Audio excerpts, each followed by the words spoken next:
so my presentation is about my senior project that I did last fall and then just my future plans as of next year. So if you didn't know, I did a food drive last November. So what kind of prompted that was the government shutdown that happened. So what this means is that the government didn't pass a spending bill, so we couldn't fund SNAP, which stands for Supplemental Nutrition Assistance Program. So families who didn't make a certain amount of money were eligible for this and helped them get food and stay fed. So that program was halted and funds didn't go out for the month of November to these families. So, and then I did some more narrowed research and found out that 1 in 6 Missourian kids are food insecure. And then that Clay County was uniquely impacted because we have a 13.4% food insecure population. And of that 13%, only 33% of those are have the income qualifying for SNAP benefits. So 66% of families who are food insecure aren't getting assistance from the government in that area.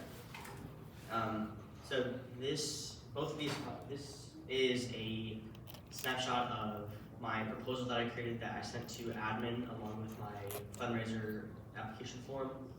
Just the numbers. So there are 650,000 Missouri citizens who rely on SNAP to feed themselves and their families.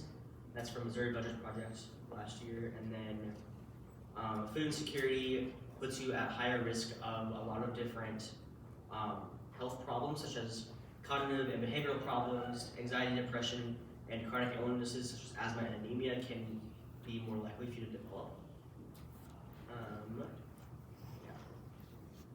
So the approval process was pretty easy, actually. It was real unsurprised. It's just a fun application you put into Mr. Cahill. It's pretty easy, but I went above and beyond with the proposal, which is what these blurbs are, just as volunteer, I guess. I had to get a teacher sponsorship, so Mrs. Cummins was my sponsor, was like overseeing, in quotations. I contacted a lot of clubs in the school. I'm pretty sure I emailed like the entire club list, so that was fun to send out. I did a control survey of, I think, ed students, so some of you might remember doing this, but it was just to get an original idea of like what people can identify the needs of in our school. So of my participants, 62% said they knew someone who would benefit from a food pantry or food assistance in the school, and then 25 said maybe they would know someone. So there's very obviously a need for food in our school for students who can't afford it or how their families are struggling. And then I was also identifying gaps in the programs in our school. We do a lot of fundraisers around Christmas time, but not as many during the Thanksgiving season. That's kind of overlooked from what I could see. So I went to the drive during that fall season.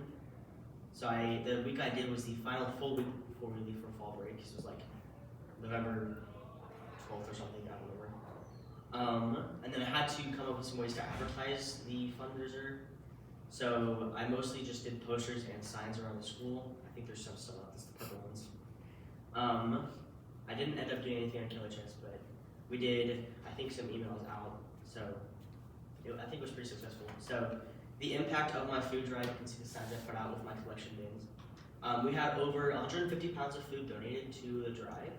It helped to raise awareness of food security, because I had a lot of productive conversations with some people in the school, like that there was food insecurity that affected us, because especially when you come from, what's the word?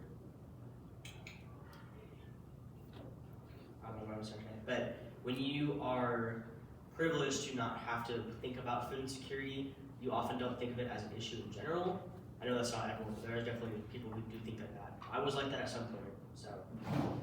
But it did start some conversations amongst peers of, I didn't know this was an issue in our school and how they can directly help, which was donating food to a food drive or just making other people aware of it. And awareness is often the first step of getting things fixed or work towards a better outcome. So we donated a box of it to harvesters, and they were able to give that to families in need. And I actually got a letter back from them in the mail, and it was a story of, I think it was this veteran who was kicked off with SNAP because he made too much from disability or something. I don't remember the exact details, but it was pretty cool to see like the direct impact of the food we donated. And like I said, it created a ripple effect in the community that encourages further donation and for these successful conversations to happen, for them to realize that it's something impacting everyone around us. So, yeah.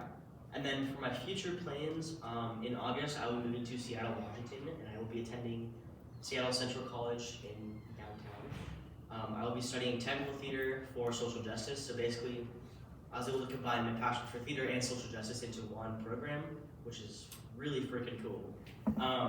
There's not a lot of programs like that, I think. But so during this 2-year associate's degree, I will be given the appropriate trainings and certifications to work in the entertainment industry, specifically in theater.